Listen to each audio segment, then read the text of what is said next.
All right, everyone. Thank you and welcome to the January 25th meeting of the Alberta Clyde Regional District. We'll be conducting our business today in a hybrid format with some directors here, the ACRB boardroom in Port Alberni, as well as online in various locations. You can watch and access the meetings online embedded in on the website and through YouTube as well. And I would state that you should probably keep in contact or ask questions through an email address, which is responses@acrb.bc.ca. Because even though there is chat and commenting on YouTube, we don't monitor that, nor do we do so on the Zoom call as well. Although you can chat and that sort of thing if you're on the panel, so to speak. Okay, so present in the boardroom, we have Director McEwen. We have, I don't know who. Cal Roberts. The alternate director, yeah. No. So we have Cal Roberts returning as alternate director for Dr. Siga. And we have Dr. Cote, as well as Dr. Patola, welcome. And our vice chair, Deb Haggard, and our director, Susan Ross. For staff, we also have Wendy Thompson, Daniel, as well as Alex here. And we have other staff who will be introduced. So we'll get.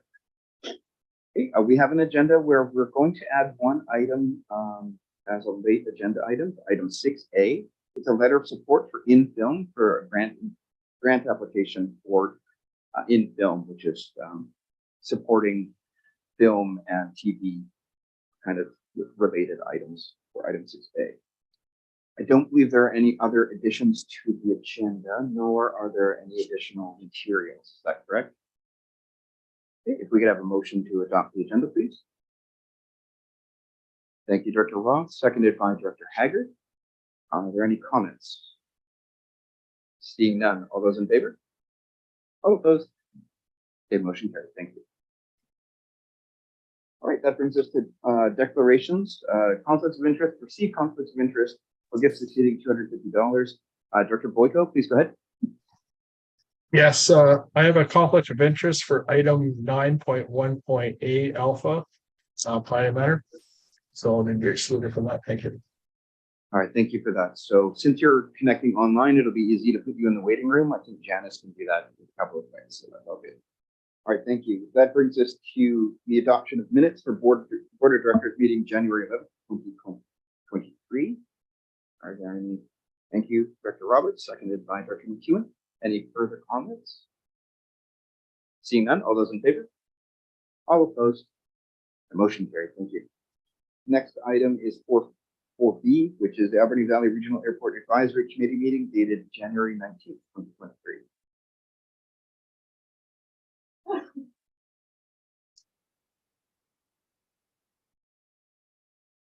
Are there any comments? No errors or omissions or anything? If not, we can check a motion to adopt. Thank you, Director Cote, seconded by Director Roth. Comments? Seeing none, all those in favor? All opposed? Motion carried. And then item C is the Salmon Beach Committee meeting dated January 19th, 2023.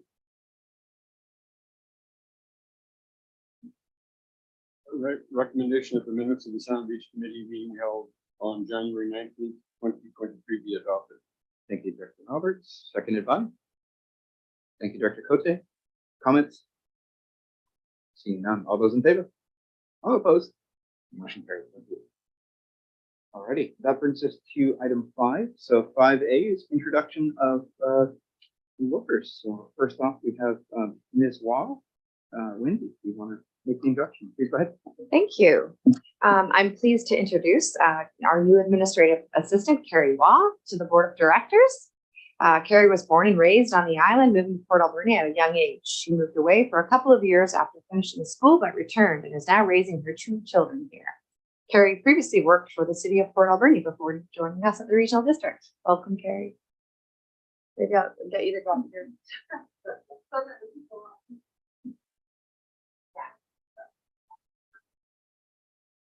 Pleasure to meet you all. Nice to be here. Thank you. Thank you and welcome. And next up, we have the introduction of Ms. Needham, and that'll be done by Alex. Please go ahead.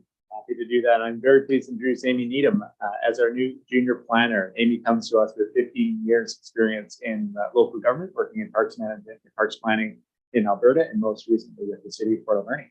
Amy and her husband and her 2 kids were actually lured to the region and decided to settle in the area in 2020 after many summertime fishing adventures in Banfield. So thank you to Banfield and to the Barclay Sound region for bringing Amy to us. She brings a diversity of experience to our team with additional background in education and agriculture as well, which is something we are actively involved in. So in her role, she will be primarily focusing on development applications and public engagement. And we're very pleased to have you. Thank you, Amy. That was a long time stand there while you're doing that. Thank you very much. Nice to meet everyone that I haven't met yet, and I'm sure I will talk to you soon. All right. Well, thank you for the introduction and yeah, welcome. And let me tell you about some salmon derbies we'll be having in the future. I also feel like I should have worn my dark green shirt. This close to choose. So, all right. All right. With that, then, thank you and welcome. And you don't have to stick around. It's just managers that we have to be captured here. Okay, so I would like to welcome Staff Sergeant Mike Thompson. He'll be giving a presentation from the RCMP department here, a report for Q4 2022. So that's the end of the year pretty much. So please take it away, Sergeant, go ahead. Yeah, thanks very much for the invitation. Inspector Rochette sends his regards. Regrettably, he's away on holidays, so I'll try and maintain the standard that he's set for the committee. As was noted, the fourth quarter comprises October to December. And what I'd like to do is I'll go over some highlights. I understand that you've already these stats have already been sent to your office. So I'll go over some highlights and a couple of the things that we're doing proactively with respect to the initiatives. And then if there are questions about any of the specific numbers, I'm certainly happy to entertain the questions at the end. So I'll start with the calls for service. So of the 3,135 calls for service, just about 600 of those were in the ACRD. So that represents about 19% of the calls for service, very close to 20%, with an increase of about 8% for the quarter compared to last year. So consistently, we're seeing that the calls for service are going up in the region. The number of assault reports are up by 100% for the quarter. So from 5 to 10, not a great statistic, unfortunately. And we've done a couple of things to try and help address that, and I'll get into that in the specifics about family violence. 29% property crimes up 29% for the quarter. The majority of those instances are mischief to property. So that would be damages to property. And unfortunately, because we don't have a crime analyst, we don't break out, or it's a little bit more difficult for us to break out which particular areas that would. I'm thinking in terms of whether it's property, private properties or business properties. And quite often, if it comes in as a business property, it falls under another category. So that's something that I think for the next reporting period, we'll try and break out a little clearer for the committee. We are continuing to partner with other enforcement agencies. It's really difficult for us. It's a challenge just because of the geographic distance. Having some other expertise in the region is something we've tried to rely on pretty heavily, and that includes our island regional traffic unit. So we have them now coming 5 times a month, and part of that is trying to get into the regional district, and we've been planning joint operations with them. The West Coast Marine Unit, we've just gone through a bit of a reboot on our marine program. So one of the boats needed a fair bit of work done on it. So the West Coast Marine has been using our boat, but they'll be back up and running for the summer with a large vessel. And we'll continue to do a bunch of work with them. And then, of course, we've got our Speed Watch and community safety team, or community policing team, which is run by Dave Couson. And while that's primarily a municipal resource, we do try and get them to post out in the regional area as well, just as a deterrent. And we've been working with them as well. So in terms of the performance plan, and maybe I'll stop there. I don't know if there's any questions related to those statistics at all. I'm happy to answer any questions there might be, or I can continue on. Sergeant, I think it would be good if you just continued on, and then we can hold our questions afterwards. Sure. Yeah. Okay. So we've every year we're required to identify annual performance plan priorities, and so a couple of the ones that we're focusing on, traffic and road safety is a huge one for us. And as I mentioned, we're doing the operations with the traffic units, but beyond that, our Indigenous policing services folks, every time they're heading out to Bamfield, they're increasingly doing proactive police patrols on the road. And just, I think it was Tuesday, they picked up two, just on the way out to Bamfield, they picked up two prohibited drivers. So out of a number of stops, very small number of stops, they ended up having two people who didn't have driver's licenses driving. So we're heading out to, now that we're fully staffed in that area, we're heading out to the district quite a bit more. So that's been a big help to us as well.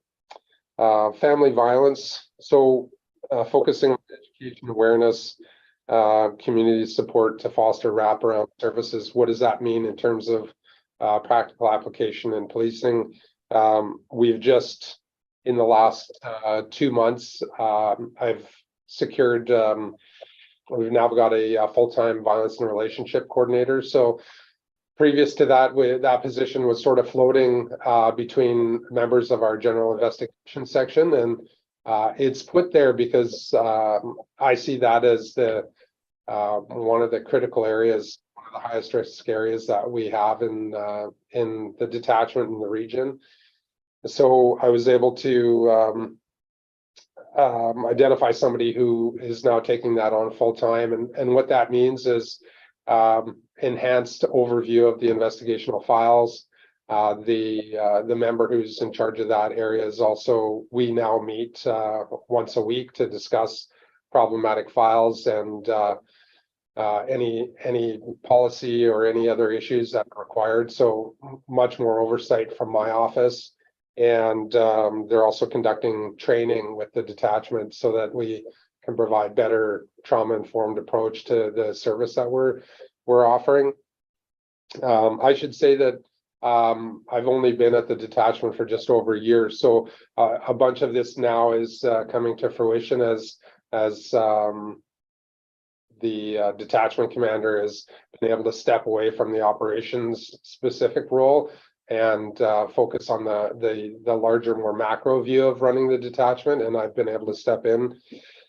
And additionally, we've got our victim services engaged as well. So I've met with them a number of times to determine what it is that our clients really need from us as to support them in the community, and what that looks like, what the referrals look like. And they're doing training as well with the detachment. So they've made it through 2 of the 4 watches and are providing that feedback to our people so that they're able to deliver service better.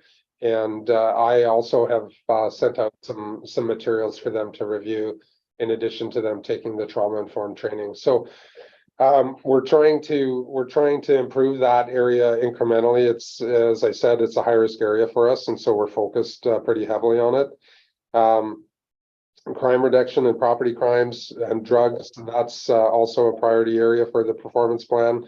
With the number of mischief to properties, I was thinking about how we could proactively try and address some of that. And one of the areas that I had some success with in Nunavut was We brought in somebody who was trained in crime reduction through environmental design, and while that may not be the catch-all to solve these problems, the hope would be if we do have a number of businesses that are being targeted or high profile areas that are being targeted, maybe we could conduct an assessment, send our team out, conduct an assessment, and then provide feedback to community members on how some very small improvements might be able to resolve some of the challenges that they've had. And additionally, once we get our seasonal policing money, we'll be able to schedule in again additional enhanced patrols, which we did last year. And when you look at the numbers, if you look at the property crime numbers from the various quarters,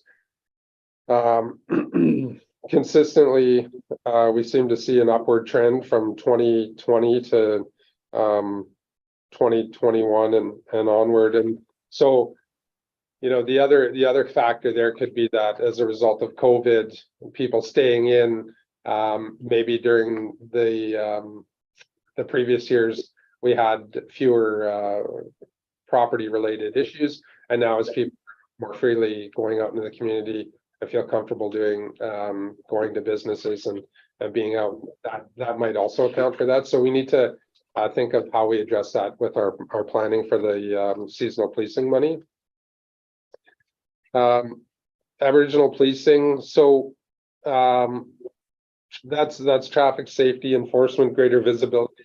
I was at on Monday, I did a similar presentation for the city of Port Alberni, and was fortunate to see Constable Beth O'Connor, the principal from the 8th Avenue School, Dave, and Deb from ADAPS. They made a presentation to City Council talking about the importance of addressing the issue of high-risk youth in our communities, and they made a request for $500,000 to create a really meaningful program to address the gap.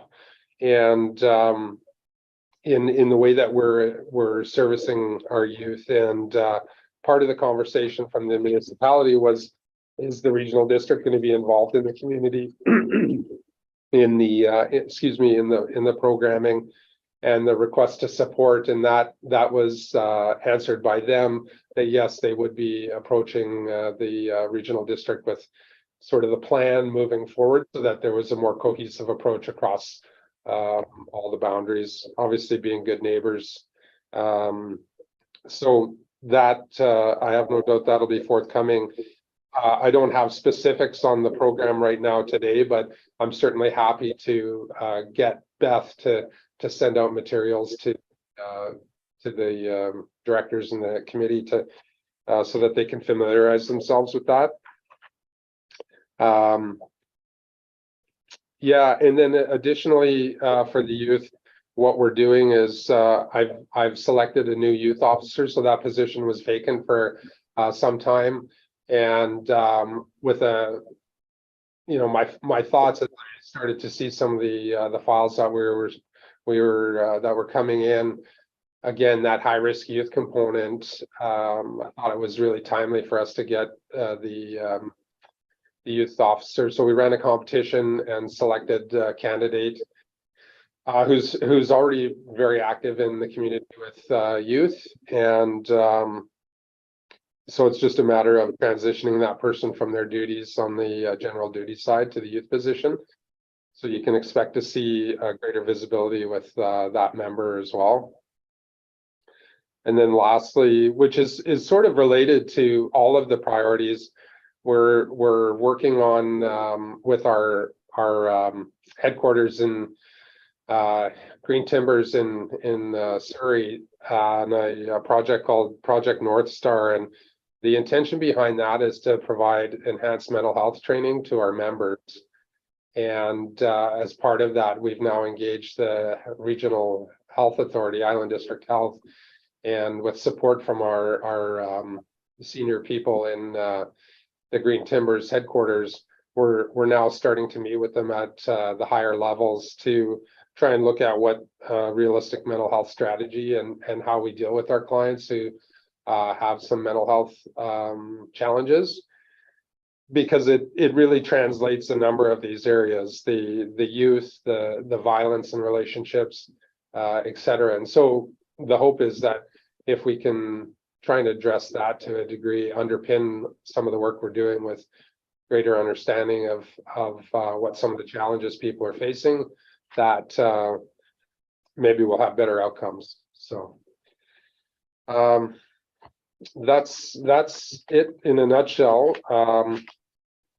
I'm happy to answer questions about the stats themselves to the extent that I can. Okay, thank you for that. Are there any comments or questions? Director Haggard, then Director Cote. Thank you, Mr. Chair. Thank you so much for giving us this information. And you may not have the answer to my question, but is there any one area in the regional district that is more prone to crime than other areas? Or do you feel it's pretty well spread out evenly across the region? Yeah, I would say that, you know, certainly we have some challenges in Banfield. That, you know, the distance, the road, there's a number of factors that make it difficult for us to conduct investigations there. And then, you know, with increase in population, obviously, that in the regional district more generally, that also is, you know, we're not able to keep up as fast with increased number of police officers and resources, which we have started to address. But yeah, I would say that's probably one of the areas. Thank you, Director Cote. Thank you. Thank you so much for the report. It's discouraging to hear the new numbers that are coming forward. And I'd like to see that the regional district will support initiatives coming through the RCMP. I'd like to know a comparison, I guess, between the West Coast statistics and the Alberni Valley and Banfield statistics. So is it our area that's these numbers are rising, or is it across the board for the West Coast as well? Thank you. Yeah, I'm sorry, I missed the last part of the question. If you could just repeat it. Just wondering if the statistics coming from the West Coast detachments are similar to what's happening within the Alberni Valley and Banfield.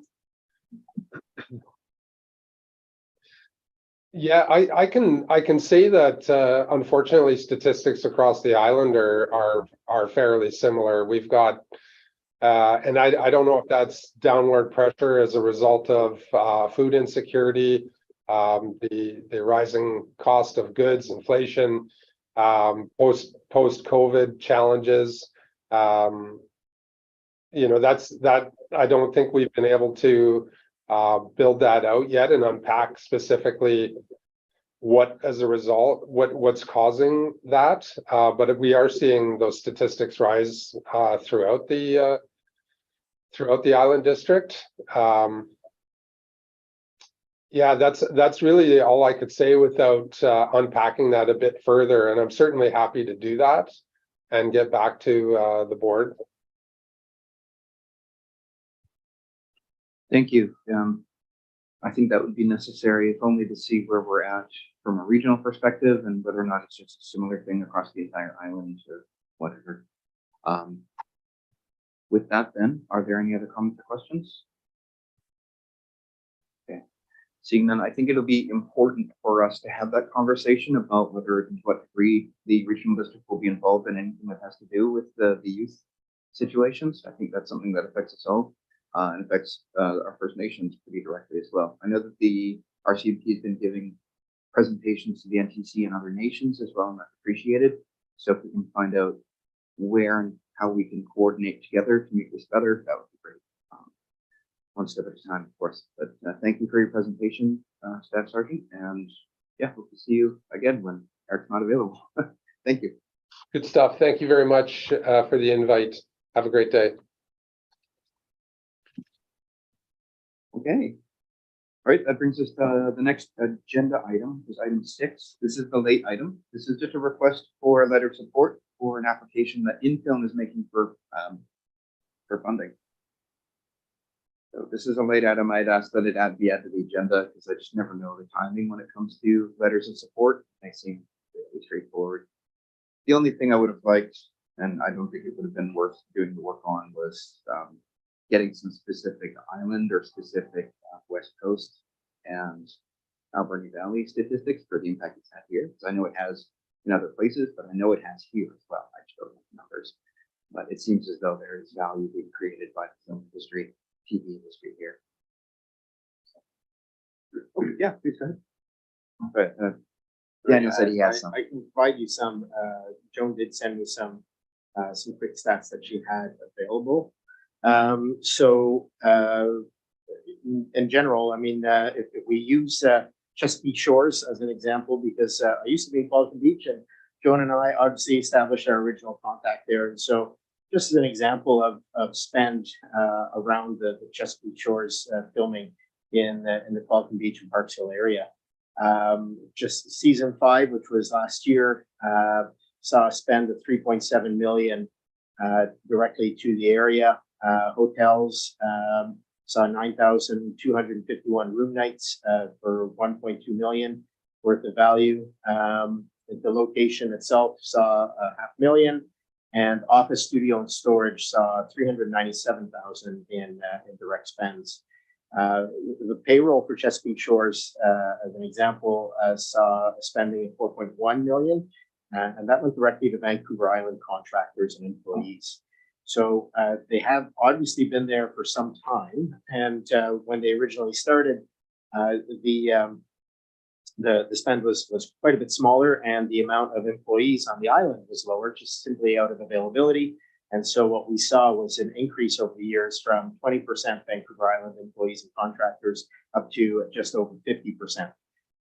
So part of the ask that they're looking at as well, we're not co-signing anything with them. They're just making their own application.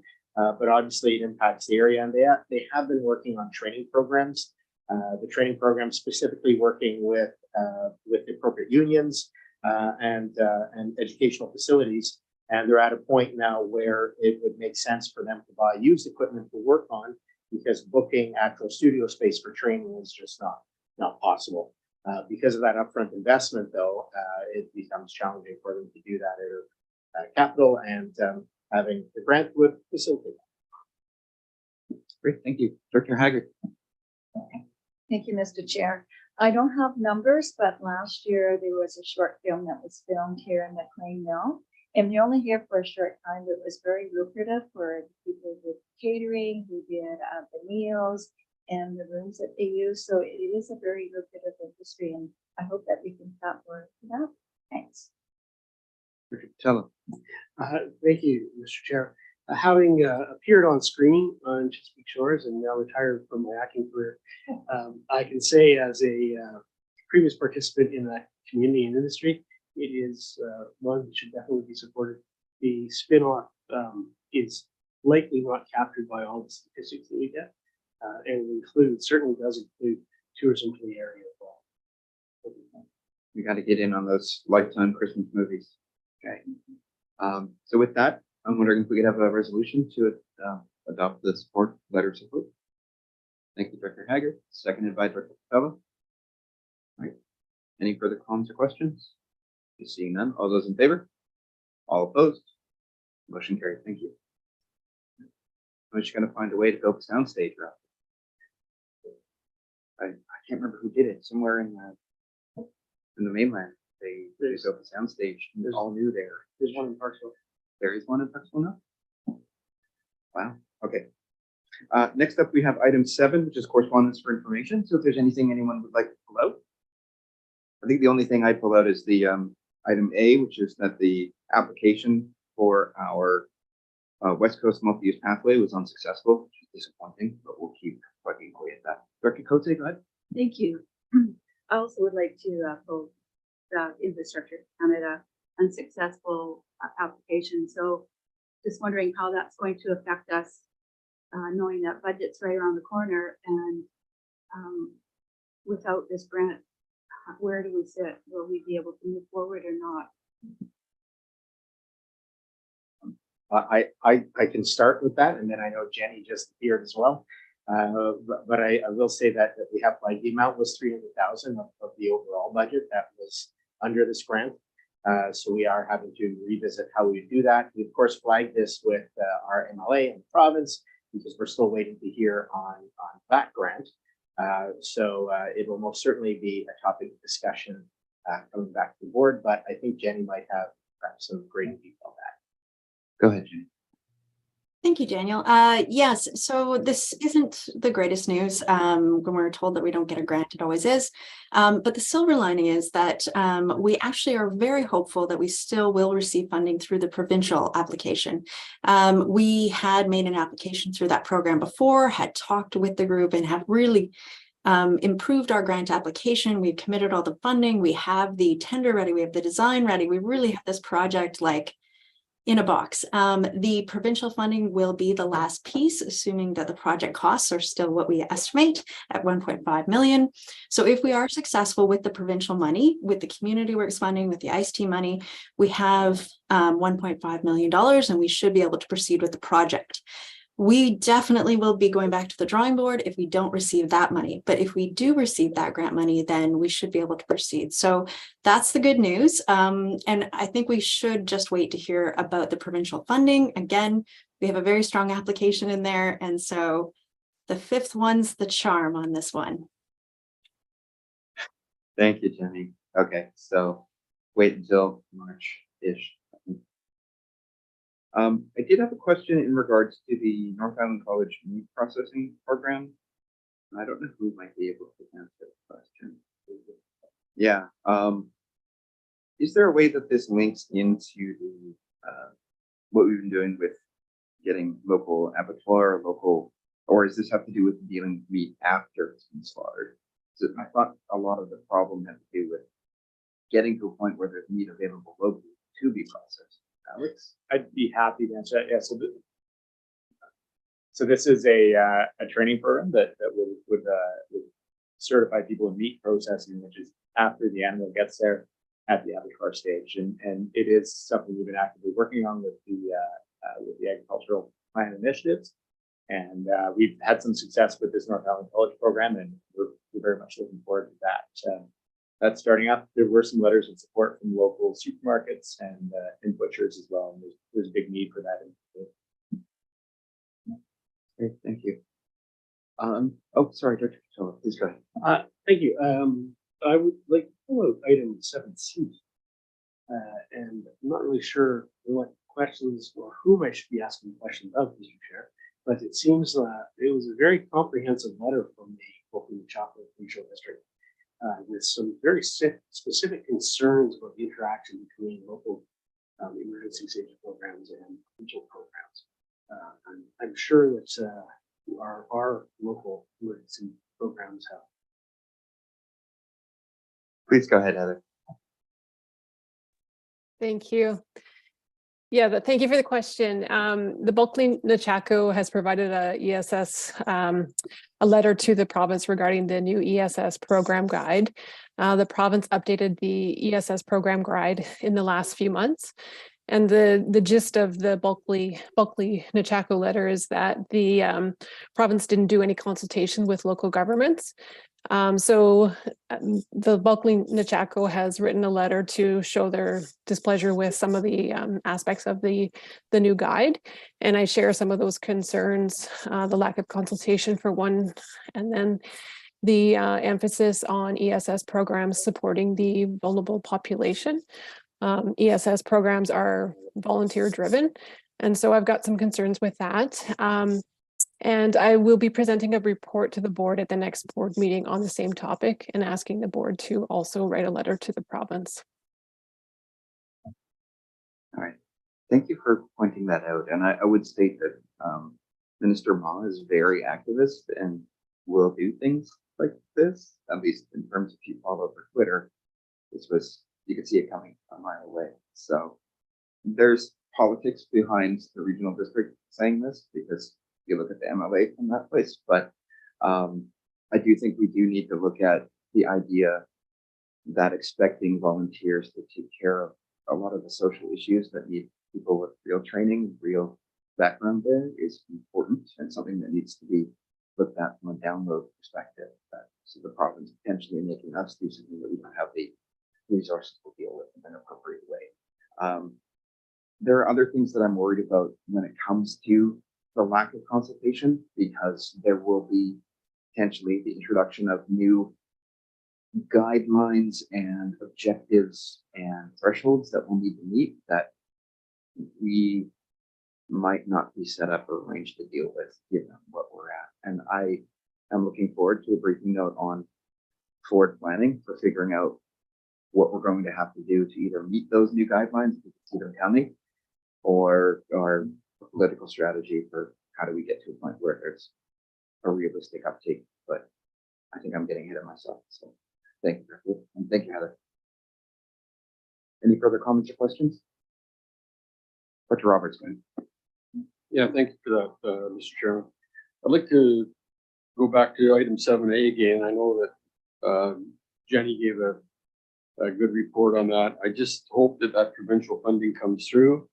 I think that's going to be a real asset and a boon for the West Coast to have continuous multi-use path all the way from Newfoundland right through to Pino and through the park. It's a wonderful stretch of property, and it's been on the top of my list for some time. So hopefully Vida and Marilyn and everybody else will support that as well. So thank you for that.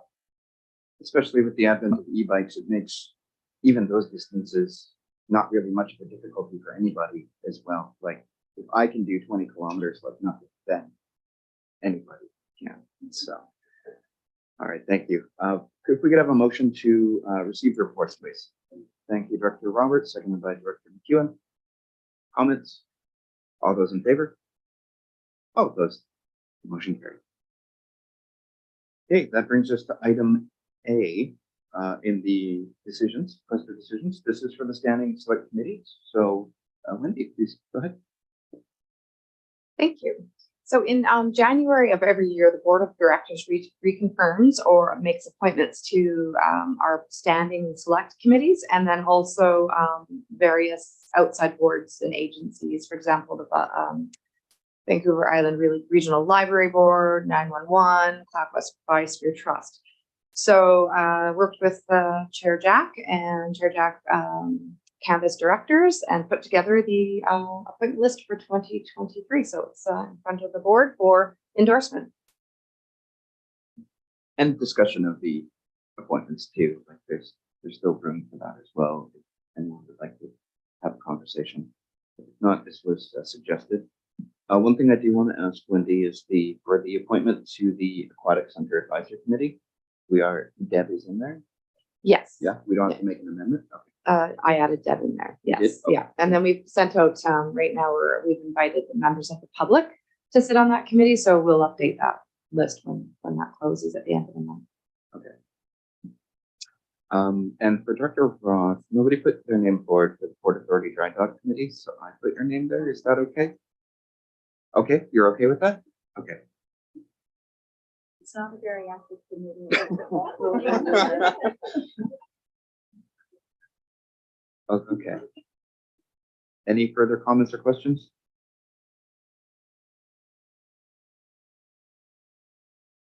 Okay, if we could have a motion to adopt the appointments. Thank you, Dr. Patella. Seconded by Dr. Cote. Thank you. Any further comments or questions? Going once? Okay, motion carried. Thank you. Okay, that brings us to the next item, which is item B, Salt Lake Fire Protection Service Area Conversation. Wendy, it's a boundary extension, so is it you? Yeah. Thank you. So the regional district received a petition from property owners out on Taylor Arm Drive requesting the boundaries of the Sprout Lake Fire Service area be amended to include their property. So we brought this bylaw forward for consideration of 3 readings by the board at the last meeting, and it did receive the 3 readings. Director Cote consented to the boundaries being changed, which is part of moving forward with adoption. So now in front of you for consideration of adoption is bylaw 856-11, which includes this property. So if adopted, this property will be part of the service area. Director Cote? Thank you. So I would move that the Alberni Quaypot Regional District Board of Directors adopt bylaw 856-11 Sprout Lake Fire Protection Service Area Amendment 2023. Thank you. That's seconded. Thank you, Director Patella. Comments? Seeing none. All those in favor? All opposed? The motion carried. Thank you. All right, the next item is the parcel tax roll review panel. Carrie, please go ahead. That is me, Mr. Chair. So this is an annual procedure that we need to do. We have to have a parcel tax roll review panel to look at any new folios that have been added onto the roll during the past year. So just looking for 3 directors, usually from the electoral areas, to sit on that. We will do it hybrid, so you don't need to come into the office. It's usually quite a quick meeting.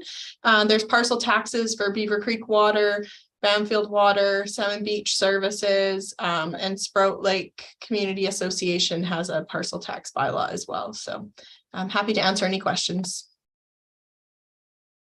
Thank you. Any further comments, questions? So we do need to appoint 3 directors and 1 alternate. Director Beckett, go ahead. I'm just offering to volunteer for that. Dr. Haggard? Terry, I know that you said you want electoral area directors, but Cherry Creek, we don't have one right now. And I do live in Cherry Creek, even though I represent the city. Would I be acceptable? Or if you don't want me, that's fine. No, definitely happy to have you. It doesn't have to be. It's just that it isn't city related, so that's why I usually put it out that way. But Director Haggard, we'd be happy to have you. Dr. Boyko, go ahead.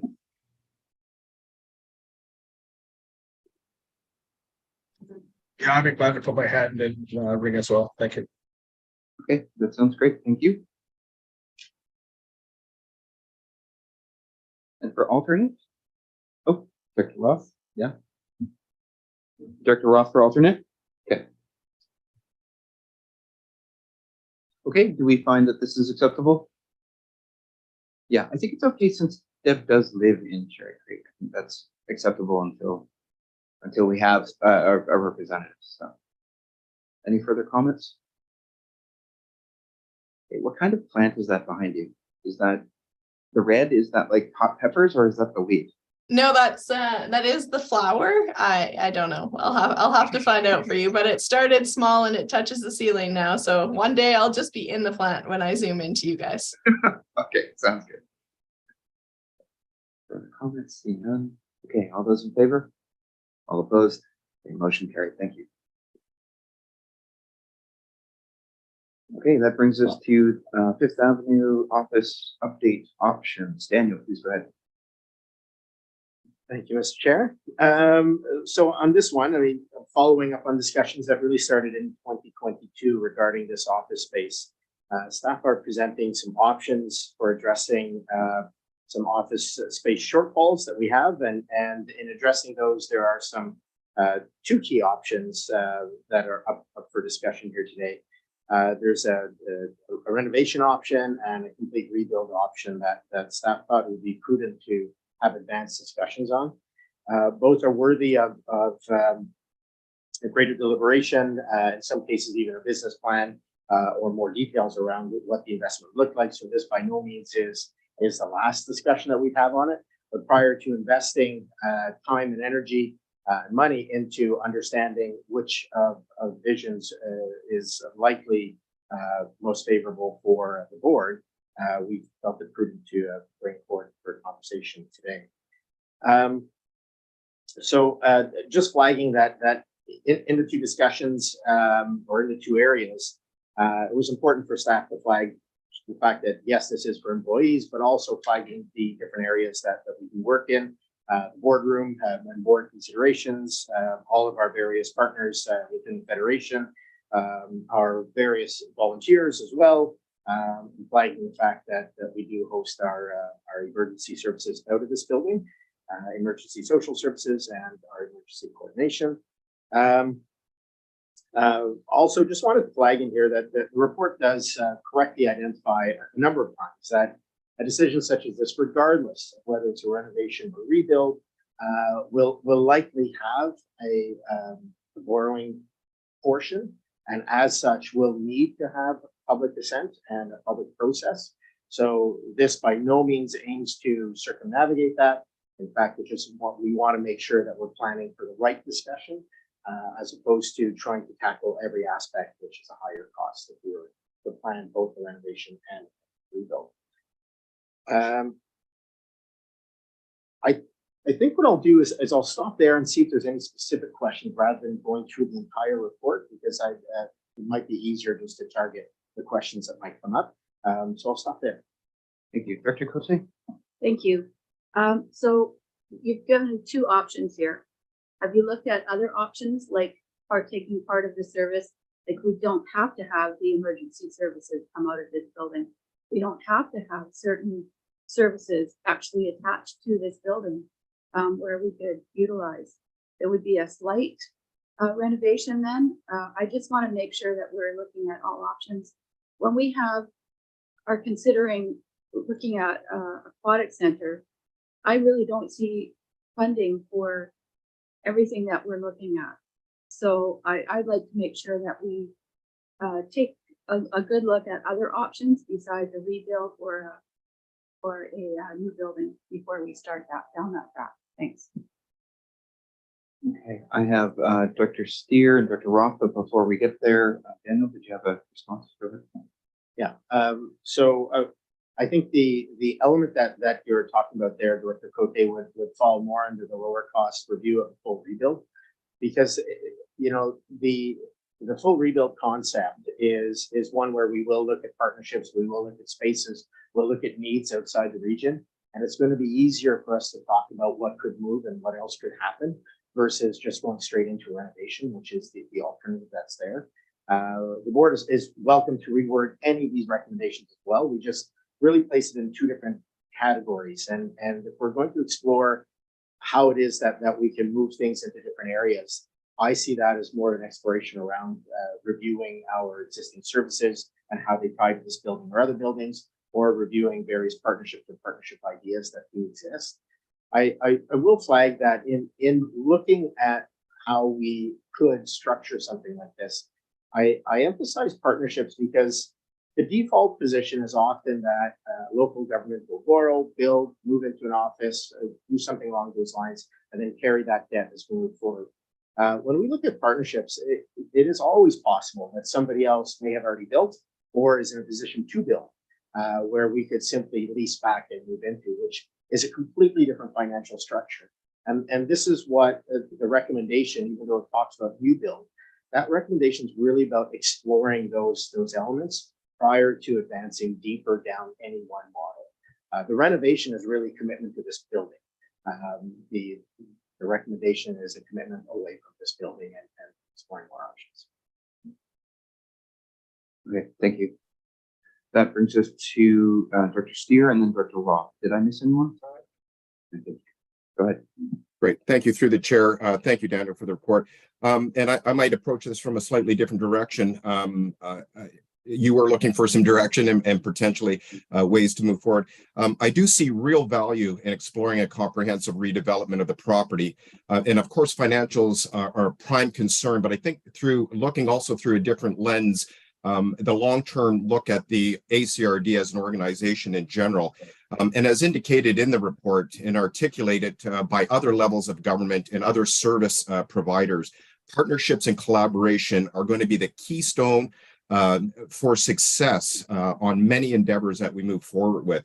As we know, the ACRD delivers a really diverse set of services. Many are innovative and complex over a broad geographical area. And I would like to also include the fact that we may have the potential for including 6 non-treaty nations into the organization. That hopefully will come in the future.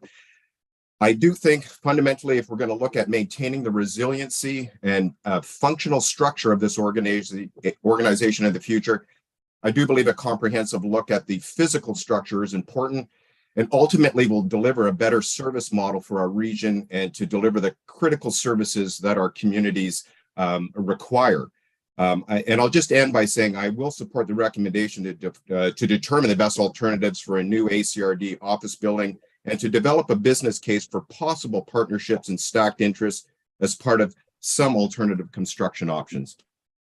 Do we have a seconder? You just read it out. Thank you, Deb. Okay, Director Roth, go ahead. Hi, I'm looking at this from another perspective about the taxpayers' ability to pay. When I went through the agenda and saw this item, I was kind of shocked to see it on there actually because of the high inflation that we're experiencing right now. You know, a trip to the grocery store will show you that we definitely have a problem with our economy. I looked at Stats Canada census profile in 2021, and it says that in Alberta Valley, the average after income tax in 2020, the average income was $39,480. That's $1,518 take home pay every 2 weeks. A recent CBC News report said the typical family of four can expect to pay $16,288 to keep themselves in 2022. That works out to $1,357 per month for groceries. That's almost 2 weeks' pay, or half a month's wages for an average working person. The same Statistics Canada report said that 27.4% of the population received government transfers in 2020. These are funds that are received from Canada Pension Plan, social assistance, with CPC, and so on. People who receive government transfers are on fixed incomes. Their incomes do not change regardless of rising costs. 1 out of every 4 people in Alberni Valley are on fixed income. Another CBC News report dated yesterday says it's going to be a turbulent year for the economy. A trio of economists said the economy is expected to weaken considerably. Unemployment will tick up and inflationary pressures may not ease as quickly as hoped. In the January 24th news report, Kevin Milligan, an economist at the University of British Columbia, said that policymakers at the federal level should keep in mind before they commit to any new expenditures that spending could blow a big hole through the federal budget at any time and when the economy is shaky. Local decision makers should listen closely to the BDC economist recommendations. Now is not time to commit to spending on new projects. Our economy is shaky. The regional districts need to be prepared to do less.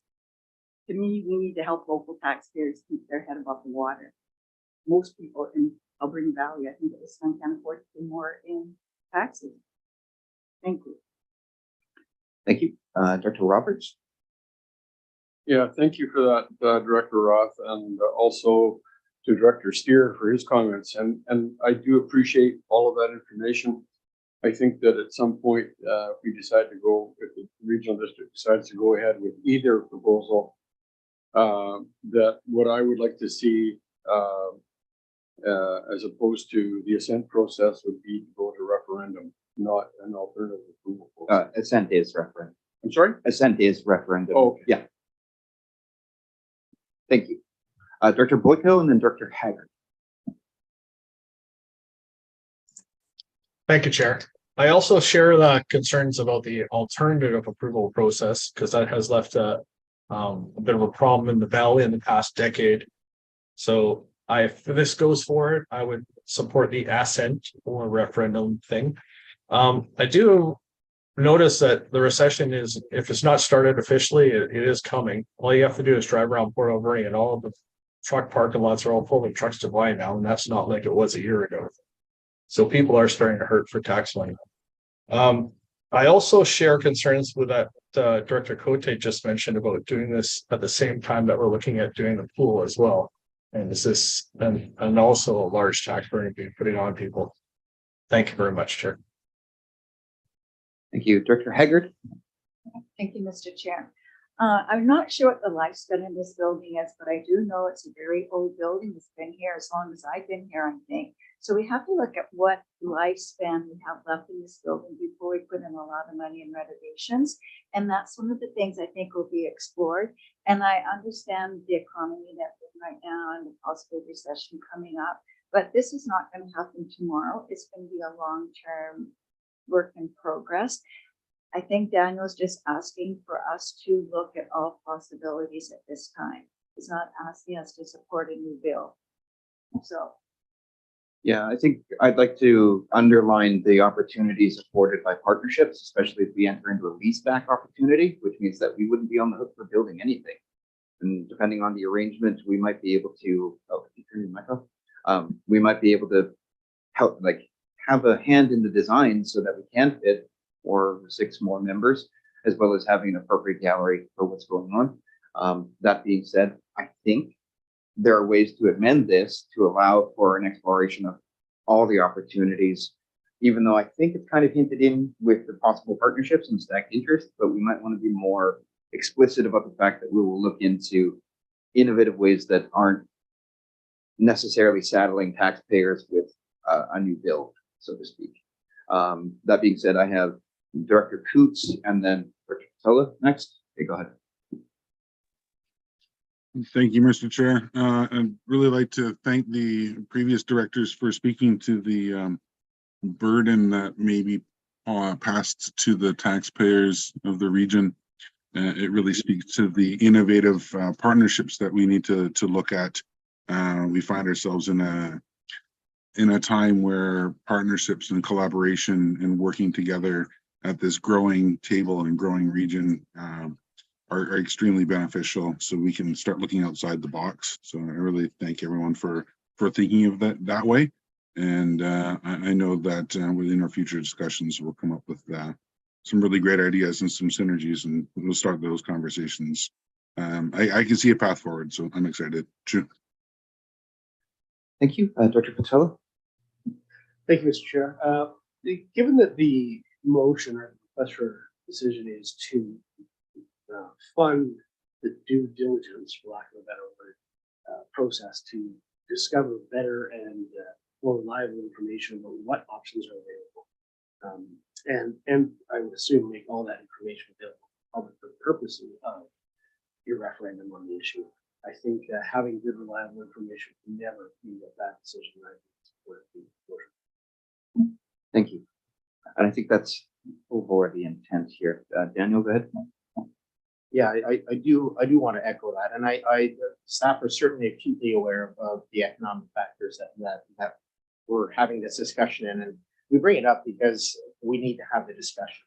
The discussion is on our doorstep.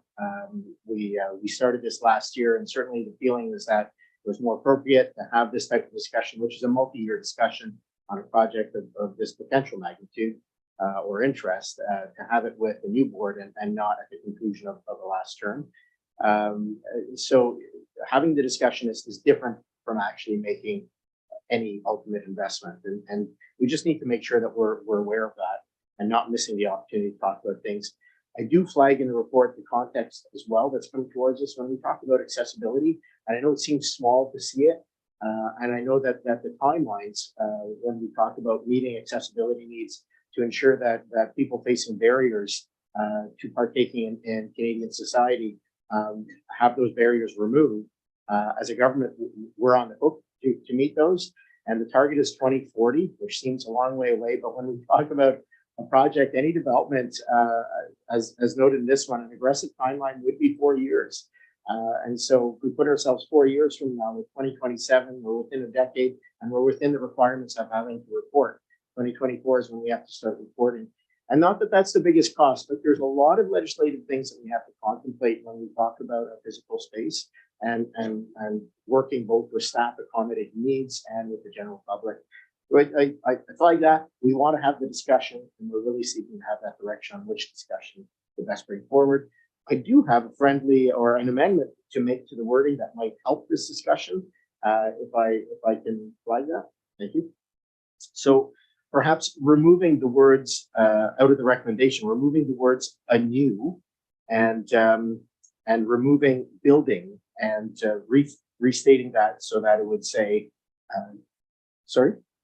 Oh, yeah. So ultimately, it would say that the ACRD board direct staff to add 125,000 to the 2023 draft budget for general governments to complete the due diligence required to determine best alternatives for addressing ACRD staff, office needs and to develop the business case the rest of the remains. So remove it from a building and making it about addressing ACRD office needs. I think that's more fair to the issue, because the problem we're addressing isn't the need for an office. The problem is capacity or office needs. So I think that's better. Dr. Cote, go ahead. To amend, yes. Would you like to make that motion to amend?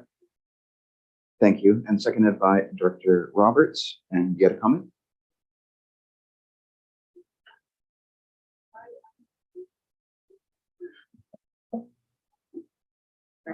I understand the squeeze that we're in. Our building is too small for what we're doing.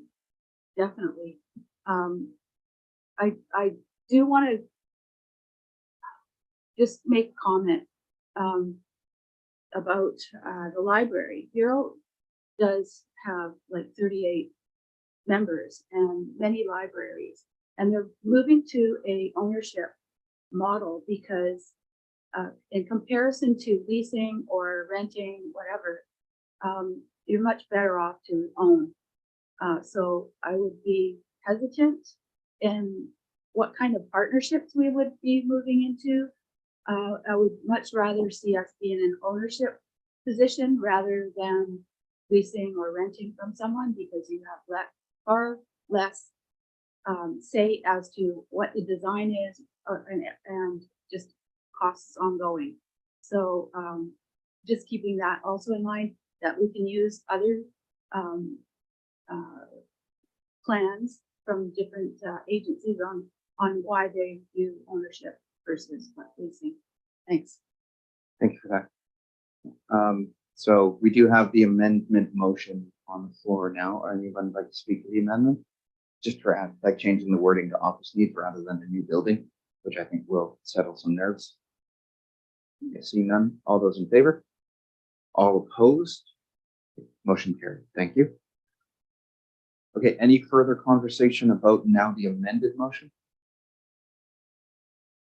I did have a question about what you read out, Susan. Is the does it say whether or not it's the median or the mean for the average wage?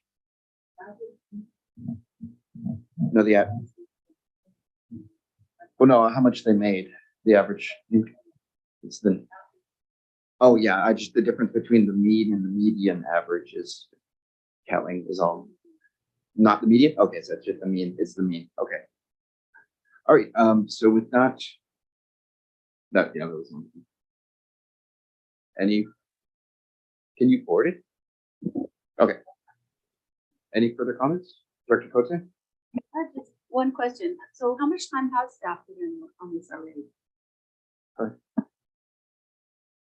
It's been primarily myself and some senior staff, so I've probably put in about a dozen hours or so at this point. Okay, thank you. Okay, seeing no more comments, all those in favor? All opposed? Okay, motion carried. Thank you. All right, that brings us to item E, which is animal control services for Beaver Creek, Cherry Creek, and Sprout Lake. Alex? No? Yeah. Yes, go ahead. Thank you, Mr. Chair. This is a request for decision to enter into a one-year contract with BCSBCA to provide animal control services in the Beaver Creek, Cherry Creek, and Sprout Lake electoral areas in relation to dangerous dogs. The ACRD previously had an agreement with a private contractor based in Duncan that provided this service on an as-needed basis.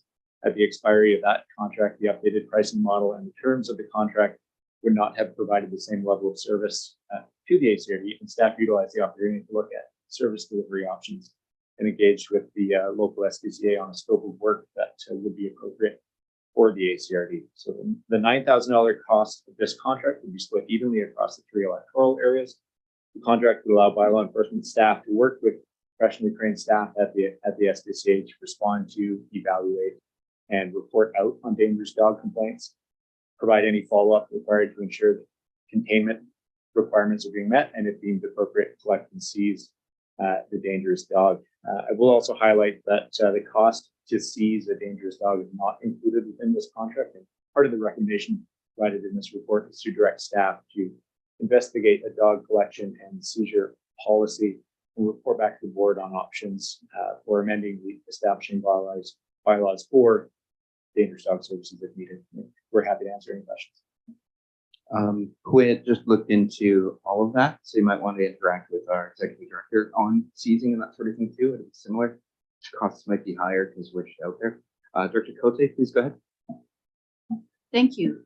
So this has been a service for quite a while now. And in the past, the SPCA was asking for like $125,000. They said they needed a new vehicle and a person that would be able to look after the regional district. So I'm wondering what's changed with their options now. And because we didn't have all of what they are offering to provide. I'm seeing that was part of the bylaws officer job description, or what the bylaws officer did in the past. And before I got into a contract with the SPCA, I'd really like to know what it would still cost, because the actual collection of a dangerous dog is what was really needed at the time. We didn't want to spend the $125,000 back in the day to SPCA for the full service. So if SPCA is not willing to be able to pick up the dangerous animal, I'm not sure that I'm really interested in buying into those things. Daniel? Yeah. Alex, go ahead. So the SPCA is capable and willing to collect the animal and to seize the animal if needed. What the issue is the budget we have available to do that. The SPCA, when we had those discussions many years ago, they did have a different model, and I think that's changed. They have more contracts with smaller municipalities now. They contract with the FEMA and with the Way at First Nations as well. So they are providing a different level of service, and the 1-year contract allows for a trial run to see how things work for both us and for the SPCA, and then allows us to have a regional conversation over the next year about what can be done about options for service delivery and additional funding if needed. But we do have the flexibility to seize a dog if the situation arises, and if the trained professionals at the SPCA deem that to be appropriate. Hopefully that answers your question. Dr. Roberts and then Dr. Hager. Yeah, thank you for that. I know my past experience where I lived in Arrington, there was a seizure done on vicious dogs, dragged on in court for 1.5 years, and it's fairly costly. So I'm sure you're probably aware of that, but I just wanted to add that in there just for food for thought. And $9,000 to me seems pretty cheap if that's all there is. So thank you. Thanks. Dr. Haggard. Thank you. I'm just wondering, as part of the regional district, what happens if there's a hoarding situation and the SPC has to take up the dogs and they can be Creek? Or what happens if there's an abusive situation where the SPC has to come to Cherry Creek and seize these animals? Or if you live at Sprout Lake and you have to rehome your dog to the SPCA, like who pays for that? If the regional district is paying for it. Thanks. Alex, go ahead.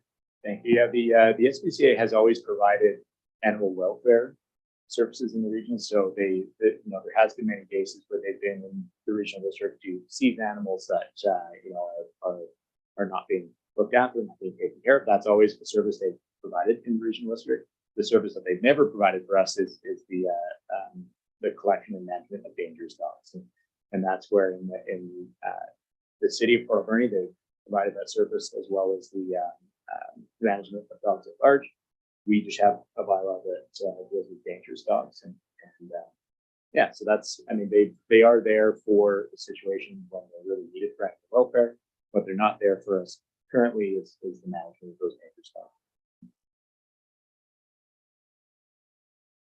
Just to add to that as well, I think it's common in a lot of regional districts that I'm aware of where fees when an incident occurs, as Director Roberts was flagging, fees don't reflect the actual costs. And I think it is a discussion that staff are wanting to bring back to this board in some of the areas to revisit some of those fees. We do know that when it's one thing to verify, do a bylaw inspection or a building inspection, but when things go sideways, the taxpayer is subsidizing that action against a property owner or against an individual. And rarely do our fees even come close to collecting the true cost. And it is a discussion that's worthy of having, because when it doesn't work and we are either seizing an animal or moving forward, we may want to reconsider the actual fees that a court can apply, so that we're at least cost recovering something close to the actual amount that is spent when we're enforcing action. Just to add to that, we had to kind of mirror a lot of the existing, not just dangerous dogs provisions and that sort of thing, but animal control in general, as well as animal welfare. And because we're a treaty nation, but also because of the whole awkwardness with, the difference between res land and non-res land and treaty land and so on and so forth, a lot of those gaps need to be filled. And unfortunately, I know more than I should about all of this. Enforcement is an issue. You can make up some of that with just fees and that sort of thing for dog registry and all that sort of thing. Then you have to come up against the whole idea of punishing people who are following the law anyway, so on and so forth. So it's an issue that needs more attention, especially when it comes to when you get to a point where there's a dangerous dog and they haven't already gone through a process. There's a lot of liability about seizing the dog and keeping people safe, insurance issues, and those in and of themselves are difficult. So it's pretty difficult for an organization like ours, let alone the ACP, so our with, to set up our own dog services because of all those liabilities and difficulties. So my suggestion is what we did is we went with the SPCA for 2 years to test it out. I think you should probably do the same here because of the costs involved in dealing with specific issues need to be treated for now. Director Cote? Thank you. Through the chair, so I have a question around the bylaws officer. Then will he no longer deal with this bylaw? It would be just transferred straight to the FPCA, and I believe that looking at the budget, I think that labor and benefits $900 is the bylaw. And a question around how many calls have we had in the last year where we've had to do anything? Thanks. I'd be happy to answer that. So through the chair, the intention is that the bylaw enforcement officer would still receive all the complaints about dangerous dogs. They would filter that out and then engage the SPCA ourselves if we deem that to be appropriate. So we're not asking that people phone the SPCA, that members of the public phone the SPCA directly. We want to have some control over that. And then at the end of the process as well, prior to collecting or seizing the dog, then the expectation is that staff and likely the board would have a say in that. And then on the level of service that we've seen, with our previous experience with Coastal Animal Control Services, we would engage with them on an average about twice a year. Some years it was 0 or 1, some years it was 3 or 4. Most of those resulted in service calls where they would attend our community to assess the situation or assess the dog, and would handle all correspondence with the dog owner. But again, those complaints came to bylaw enforcement, and then we would form the contractor to deal with them. Thank you. There's been other issues, as Director Haggard brought up about in areas, and I know there was a cow issue in the past. Yeah, and water buffalo run loose and that type of thing that SPCA was called into. So would there be an option for that service to be sort of included in this, or as an add-on? Or I mean, it would certainly open up the relationship with with the SPCA and allow for that, it would be outside of the scope of this contract. But, it allows us to have the conversations with the SPCA. For those that might not have been aware, we did investigate a roaming livestock bylaw at one point when there was an incident between a vehicle and a cow, Beaver Creek Road. So there have been times that we've been involved in that, and I think opening that relationship with the SPCA, like I said, will help us respond to those issues better in the future. I can corroborate when I was shacked up with my wife, before she was my wife, we lived in Cherry Creek, right by the Lighthouse Church, and there was an older hobby farmer whose cows would get out, and we would help corral them. They're so dumb. Okay. With that, there appears to be two motions here, so I'm wondering, we've spent quite a bit of time on $9,000 expenditure. So I'm wondering if we're willing to try this out for a year. Thank you, Director Roth. We'll have you move the first motion. I think there's two here. Do we have a seconder? Thank you, Director Haggard. For the record, it's that the Alberni Clyde Regional District Board of Directors resolved to enter into an animal control services contract with British Columbia Society for the Prevention of Cruelty to Animals in the amount of $9,000 for a one-year term, and to authorize the CAO to negotiate and execute the Animal Control Services Agreement contract on behalf of the regional district. So that's the motion. Any further comments? Seeing none, all those in favor? All opposed? Okay, motion carried. And then the next motion is that the Alberni Clyde Regional District Board of Directors direct staff to bring back a proposed dangerous dog collection and seizure policy and steps to amend the establishing bylaws for Spoke Lake and Cherry Creek to an electoral area directors committee meeting in spring 2023. Thank you, Director Haggard, seconded by Director Roth. Any further comments? Definitely talk to Hoyt. You can point you to the lawyer we used as well. Okay. Okay. All those in favor? All opposed? Okay. Motion carried. All right, thank you. That brings us to item F. The Alberni Valley Regional Airport on Long Beach Winter Equipment and Sand Storage Shed Tender Non-Award. Jenny, please go ahead. Thank you, Chair. Yes, so we had issued a tender to build storage and maintenance facilities at each of the airports, one at the Long Beach Airport and one at the Avra building. As we are seeing in many of our capital construction works, starting with the West Coast landfill and with our fencing project, with many of these projects, the costs are coming in above the engineering cost estimate. That is a factor of the economy. We have high prices, especially with steel and concrete and asphalt.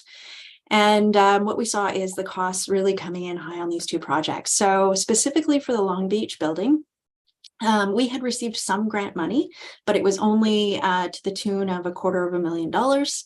And then what we had in the budget from our capital reserve, we add it together and we're still falling short by a significant amount. The decision on that one was a little bit difficult. We simply do not have the money. We cannot make it work in the reserve, which means that we are recommending that we do not award the project and that we also give back that grant money. The Avra building is also over budget, not as much, but we believe that if we reissue a tender give it about a year, we will likely get better pricing. The significant factor for the price on this is steel. If we can wait a year and if we watch steel prices, if they come down a bit, we actually think the pricing on both of these buildings will be much more reasonable. So for Avra, we are suggesting that we do a non-award because it is over budget, so that's fine. We'll buff up the capital project budget a little bit, and then we wait a year and we'll reissue to see if we can move forward with that project. We're also recommending that we send a letter to our grant funders, who are fantastic. They've been giving us lots of money, but the one challenge with the money that they give us is that they will often give it to us in March and we have less than a year to complete the project. Now, what that can do is that because we have to do design and issue it, it gives us such a tiny timeline. And if we're actually putting that in our tender documents, it can also hike prices. And so what we found in practice is the longer the window we can give for construction projects for people to bid on, the better the pricing is, because then they can work it into their schedule, they can find cost savings. And so we're going to be asking that ACAP consider giving longer timelines for us to spend the money. So those are the two recommendations. I'm happy to answer any questions. Director Steer, go ahead. Yeah, thank you through the chair. Yeah, thank you, Jenny, for the report. I've just in the report, it clearly indicated that not proceeding with the construction of the buildings will not hinder airport operations. I suspect there may be some questions around that. We had a great winter here with lots of snow and ice, but I did have a follow-up question just to it was an ITT or an invitation to tender. Is that a different process than the RFP process? And maybe if it is, maybe an explanation as to the difference into the two. And I did have some concerns around the project. The bids that were submitted were from very large corporations. And I would like to, if there is an opportunity for, I know capacity is an issue, but for local contracts to have the ability, if they have the capacity for such projects between Ucluelet and Tofino, there's a number of firms. And I'm just curious if there is a reality for those to be able to be involved in the bidding process. Jenny, before we get to you, you can answer that last question first for the local providers. Daniel's involved in the BC Social Procurement or Strategic Procurement Initiative, which is a bunch of local governments being involved in that. You want to give a quick overview of that, and then we'll have Jenny.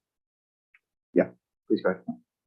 So, elements of any contract can be tied into social procurement, and it's a discussion that this board is yet to finalize in terms of identifying the values, specifically the values and things that we are looking to include in our procurement documents.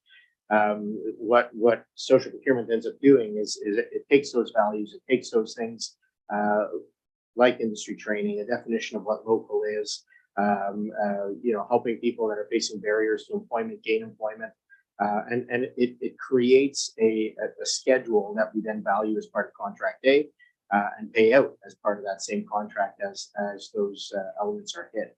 So it's an important portion that helps maximize how local dollars are spent.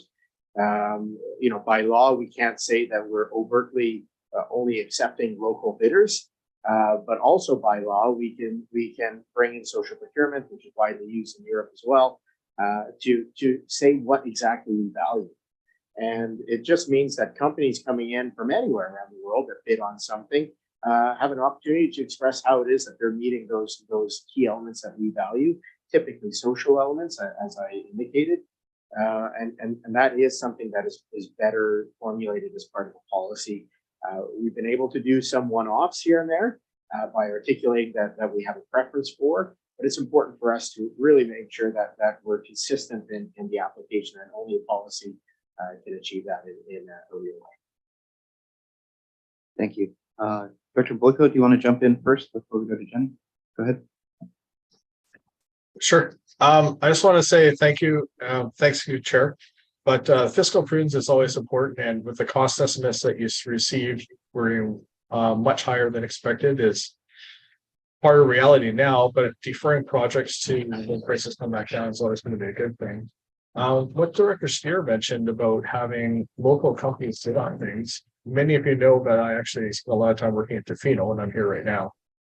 A lot of the projects that are on the West Coast and in Alberni, we're bringing in people from all over the province and country to come work here, and they have to charge more to get housing and have places to stay and blah, blah, blah. And these are not crazy engineered facilities that need lots of specialized work. They can be directed by cranes and local staff. So if we can encourage local bidders, I'm all for that. Thank you. Thanks. I think what we're talking about when we talk about social procurement, strategic procurement, has a lot to do with what First Nations have been doing with impact benefit agreements, partnership agreements, and so on and so forth. And I know that it interacts differently with the tender process, which is legally different than RFPs, but I think this is where Jenny could probably come in and help explain the difference between those two processes. I know that there's a lot more law around ITTs. Please go ahead.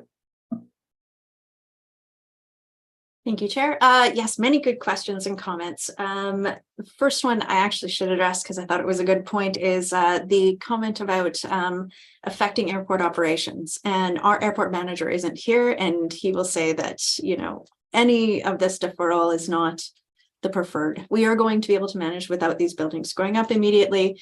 If he is successful with other grants and we get more equipment, we might be in a bit of a tight bind, but we will be able to come up with an interim solution, which will not be the best long-term solution. The tender versus RFP process, a request for proposal is when there is flexibility, and then we use a scoring criteria, and the invitation to tender is when we have engineered drawings and we very specifically need you to bid on what it's going to cost you to fill in all of, like, basically we know exactly how many steel beams we need, we know how much concrete we need, like, based on this design, let us know. And those are the typical processes. And when you go to tender, as the chair mentioned, it is very legally binding. So there's not a lot of flexibility. We do not evaluate based on your experience or qualifications. It is, what is your price? Have you met all of those criteria? And we ensure that you have, and then it does go to the lowest bid. Both processes are excellent and appropriate when we use them appropriately. And in this case, when we have detailed design and we're going for construction, we should always use the tender process. And that doesn't mean that we can't incorporate social procurement even into the tendering process. And so as Daniel explained, and we're working towards, which is coming up with better ways to find that, because the other thing that happens in practice is if we use and promote and support social procurement, the costs will come down, and then those are also the most successful competitive bids that come in, and we can select them. We might very well, depending on how the economy goes over the next year or two, have to get very creative with a lot of our projects, as we have had to say with the West Coast landfill, is we will go back and rethink and get creative. And unfortunately, that can involve a significant amount of staff time because it's not easy to do those creative solutions. It's much easier to just do the cookie cutter and move forward. So in this case, hopefully we will see things adjust, and we are going to be looking at creative solutions for the Long Beach. So we'll be looking at grants, we'll be looking at other partners. What do we do now? So we'll have some breathing room and time to look at that. Thank you very much for your question. Okay. Dr. Boyko, do you want to move the motion? I thought it was two, but it's actually one just long.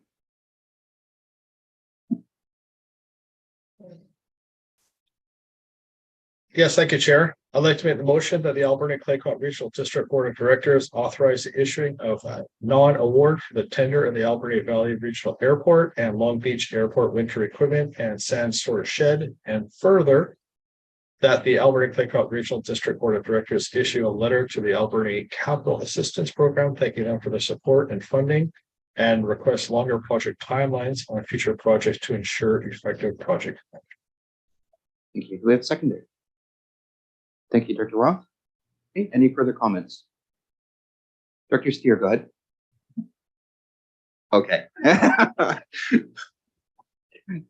Sounds like it might be more of a beer thing. Okay, with that, any further comments? Seeing none. All those in favor? All opposed? Motion carried. Thank you. Okay, that brings us to item G, which is the Alberni Valley Regional Airport Advisory Committee Terms of Reference Amendment. Jenny, is that you again? Please go ahead. Yeah, sorry, I can speak to that as well.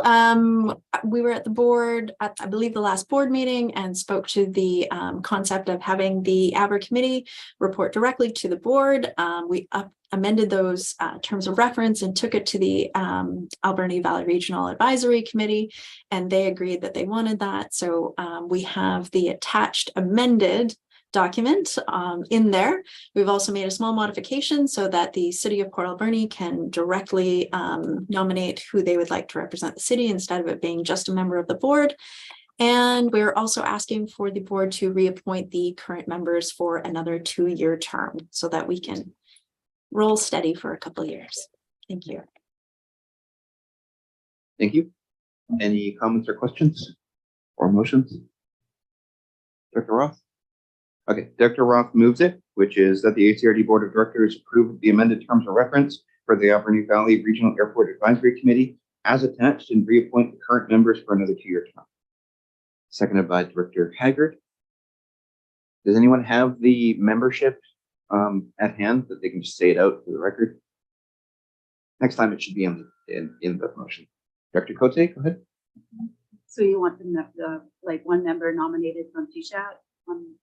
Oh, I thought there was a list of names. Like, I just don't have it up in front of me. Yeah, there is. Yeah, I'm just hoping somebody could read it out. Just the names. If it's too difficult, I can do that. Okay, It thanks. was on the committee list that was just adopted.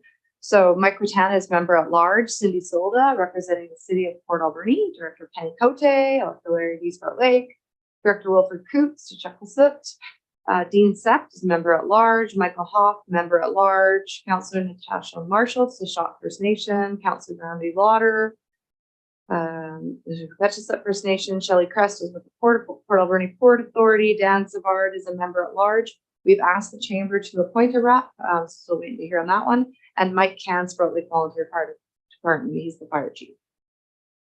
Okay, thank you for that. Just for everyone's benefit, there may be 1 or 2 people who watch this video, so. Okay. Seeing no more questions, all those in favor? All opposed? The motion carried. Thank you.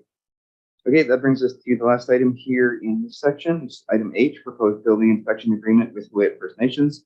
I am not in conflict if anybody asks, because I'm a member of the government, so I don't have a pecuniary interest in any of this. So that's why I'm still here. But we're gonna have the vice chair sign the agreement if it goes forward. Alex, please go ahead. Thank you. This is a request to enter into a 5-year contract with the Huu-ay-aht First Nation to provide building inspection services on HFN treaty lands. The previous building inspection agreement between the ACRD and HFN expired in January 2022.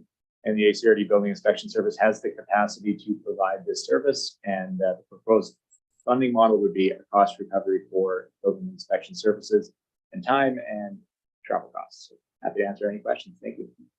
Director Cote. Thank you. So the way it have not had building inspection for a year? Question? No. We're catching up now. Okay, happy to be able to offer a service, but I have a question to staff because very concerned about us overextending our ability to provide this service. And I'd like to know if we're still providing the city of Port Alberni with that extra service that was taking up our overtime, which is fine. But I'm just afraid of burnout with our staff. I want to be able to do this. I just want to make sure that we're able. Thanks. Okay, well, Daniel and then Director. Excellent question. We're no longer providing service to the port. We had phased that out. We had existing files that we closed because we had started, and so we were ending them, and so we phased that portion out. I think something like this is an excellent area and an excellent example as we talk about agreements that we hold with, say, the SPCA and agreements that we hold the other way around with providing service with others. Is that building inspection is really part of our core. It will ebb and flow. We'll see increases and decreases over time. It is something that as an organization, from my perspective, I like paying attention to, and if we can provide service, it does help bridge the gap. Sometimes when we see decreases, it also creates pressures when we're in a peak with increases. It's also a subject of discussion that I do have regionally with my peers. Everyone that's around this table, your staff counterparts I'm talking with, and building inspection is one of those key areas because all the nations are now required, both treaty and non, and the criteria established by the province is higher. And it's one of those great examples when our residents say, well, why are we spending more? Why do we have more? These are standards that are provincially imposed that we then follow up on, and we have to make sure we're following up in proper accordance. It's a real challenge as you go up the levels. So level 1, 2, and 3. Most of our federation really struggles with level 3. We have the level 3. We do today, knock on wood, he's a happy employee and we want to keep him. There's definitely going to be more discussion throughout 2023 and probably 2024 about how we structure agreements and perhaps even structure this service regionally. Because it does not make sense for, say, Ucluelet to look to hire full-time level 3 if they only have 2 level 3 category applications per year. It makes way more sense for us to partner and say, okay, we need to structure so that we're using our services.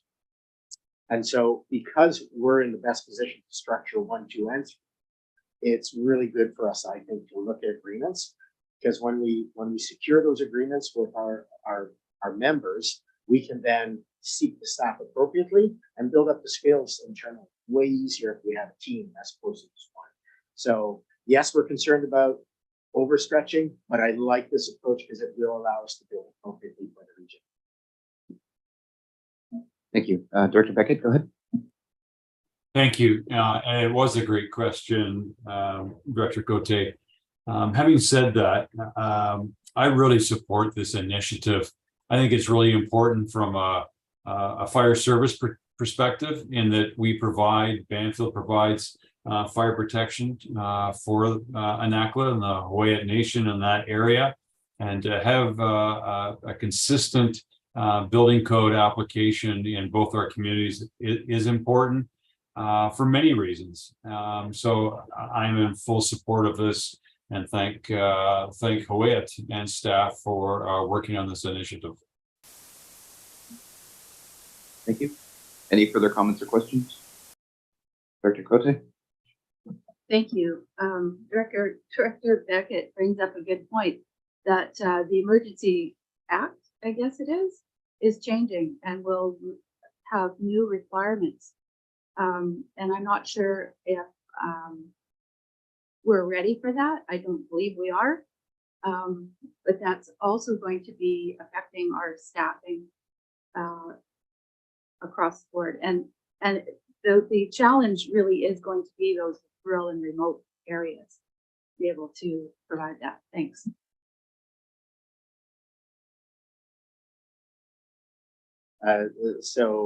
Yes, Heather is going to cover elements of that if and when the information becomes available, or when that is actually released. Certainly, provincial staff have been giving us good clues about where things are going. And yes, it does have an impact on staffing. And just for the public that may be listening, where direct staff are impacted, we tend to move the camera. Where general positions without being held by any staff at this time, that's more of a public discussion. We just have to follow regulations there. But when we explore the 2023 budget, we are and will have discussions around our human resources. And some of those, not all, but some of them are a direct result of provincial legislation changing and us having to meet those requirements. Director Beckett, is your hand up still, or did you put it up again? If not, please go ahead. And you're muted. I did raise my hand to make the motion, sir. Thank you. The motion is that the Board of Directors enter into a 5-year agreement with Hawaiian First Nations to provide building inspection services and direct the CAO and Vice Chairperson to sign the attached inspection services agreement. Seconded by Director Roberts. Any further questions? Seeing none, all those in favor? All opposed? Motion carried. Thank you. All righty, that brings us to planning matters. And I'm wondering, Janice, if we just want to put Director Boyko in the waiting room. Whoa, right away. Just Calamity Jane with the yeah. All right. Okay, so that brings us to item 9.1A. Alex, please take us through. Thank you, Mr. Chair. This is a rezoning application for a property located at 8102 Welland Road in the Beaufort electoral area. The applicants intend to rezone the non-ALR portion of the property to acreage cottage residential 1 district, which would allow for the development of up to 4 rental cottages. Public hearing for this file was held in October, and the bylaws were given second and third readings on November 23rd. Since that time, the applicants have been working with professionals on satisfying the conditions of approval that were set by the board around adequate water supply and confirmation of sewage disposal capacity. These conditions have now been satisfied and staff recommend that the board proceed with adoption of bylaw P1450 and P1467. Happy to answer questions. Thank you. Any questions, comments, or motions? Director Cote, go ahead. Thank you. I'll make the motion that bylaw B145 Regional District of Alberni Claypot zoning text amendment bylaw be adopted. We have a seconder. Thank you, Director Roth. Any further comments? Seeing none, all those in favor?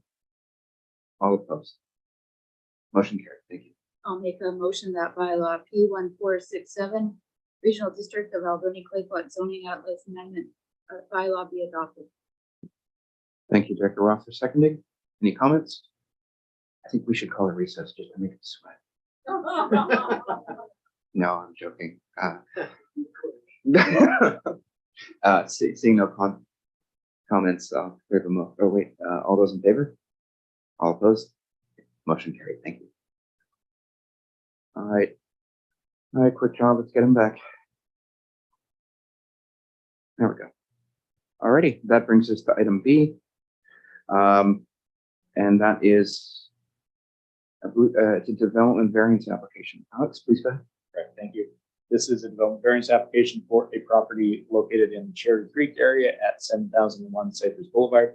The board considered this application at the January 11th meeting where they initiated the neighbor notification process. No correspondence was received from public notification. I'll also highlight that the Cherry Creek APC considered this application on January 16th, where they passed a motion to support the variance as presented. And at this point, staff recommend that the board issue development variance PBF 22007. Thank you. We know a Cherry Creek director. Susan, you want to move? Okay, thank you. Okay, do we have a seconder? Thank you, Director Cote. Any further comments? Seeing none, all those in favor? All opposed? Okay, motion carried. Thank you. I almost called on Deb to move. I'm like, wait, no, I can't. All right, that brings us into reports, staff reports. Would anyone like to pull anything out? I just underlined meeting schedule is going to be crazy for the next 2 months, so just keep that in mind. Just because budget, right? You invite people to that evening budget thing later, just so someone should. In much. Okay. Yeah, yeah. 13th. Yeah. On February 13th from 5 to 8, we're doing an open house and a presentation on the financial plan at the Cherry Creek Community Hall. Yeah, some more information will be coming on that. Okay, I don't see any comments or questions. Maybe we'll just move to receive the reports. Anyone can do that. Thank you, Dr. Cote. Seconded by Dr. McEwen. All right, that brings us to no committee reports, member reports for other organizations. Director Beckett, 911 Corporation. No report. I have a meeting on Friday with the organization. Regional Library, Director Cote. No report today. The meeting is actually this Saturday. So we're going to the university for different, yeah.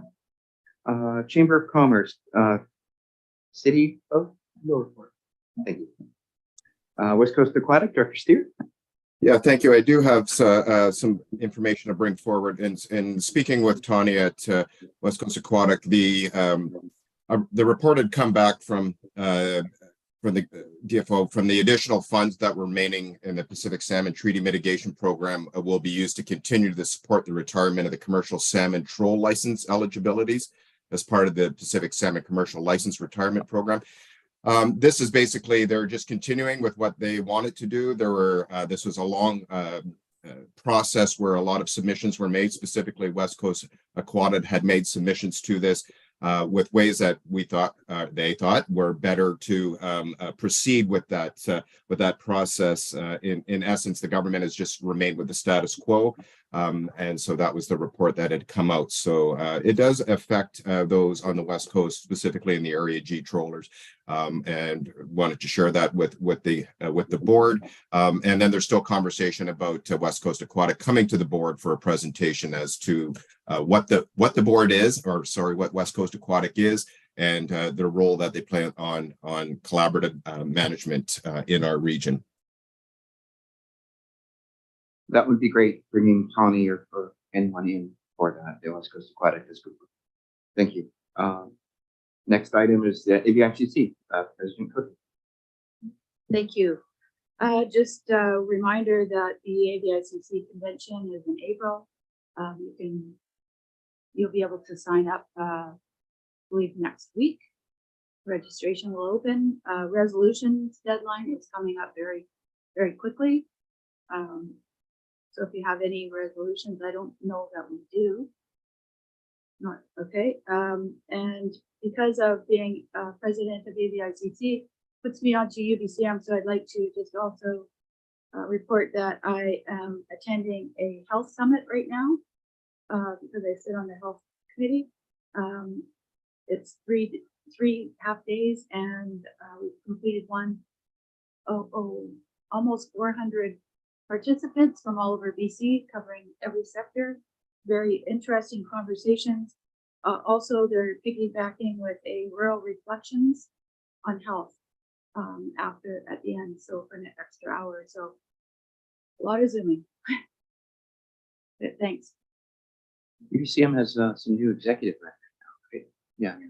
Yes, 3 new ones. So Maya Tate is there, and also I forget his name, from Courtney area.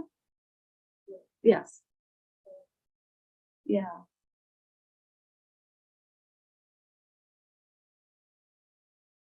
Okay, thank you for that. Next up is Sawakin Public Advisory Group, formerly known as the West Island Woodlands Advisory Group. Director Roth? No report, thank you.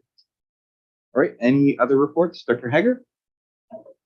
Thank you, Mr. Chair. I know this is a long time ago, but I had an opportunity to let the board know. On behalf of the board, I attended the Port Alberni Marine Rescue Society Volunteer Appreciation Dinner, and they wanted to send a regard to the board and say thank you for your continued support. Thank you. Thank you. All right, do we have a motion? Oh, sorry, Dr. Roberts, go ahead. Just bring everybody up to date that the Kennedy Hill is a substantial completion, and they actually have started to pave the turnoff to go up into Tokort Bay, and it should be done probably today. They packed it and rolled it, and it should be finished. So Kirsten, you can drive up the hill anyway, partway. I don't know how far they're going to go. They said 400 meters, so it should be interesting. Anyway, that's just to bring you up to date. Thank you. That's awesome. Okay, we have a motion to receive the reports, please. Thank you, everyone. Dr. McEwen and Dr. Roberts. Okay, all those in favor? All opposed? Okay, motion carried. We're so close to the end, everyone can taste it. Okay, no unfinished business. I don't believe there's any late business because the only item we added was the 6A question period. Were there any emails? No, Mr. Chair, there were no emails. We did have a couple of attendees, but they're no longer with us. We do have one member public here. Hi. Put you on the spot. Get to the podium. No. Okay, well, it's good. We had some attendees.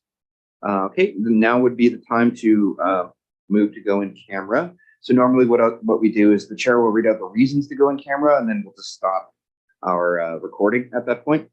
So I will move to close the meeting to the public as per the community charter under section 91F, law enforcement. If the board considers that disclosure could reasonably be expected to harm the conduct of an investigation under or enforcement of an enactment. And then 2 is 91J, information that is prohibited or information that if it were presented in a document would be prohibited from disclosure under section 21 of FOIPA. And 3 is 21C1 or I of FOIPA, which would harm significantly the competitive position or interfere significantly with the negotiating position of a third party. And that's moved. Do we have a seconder? Thank you, Dr. Cote. Comments? Seeing none, all those in favor? All opposed? Motion carries.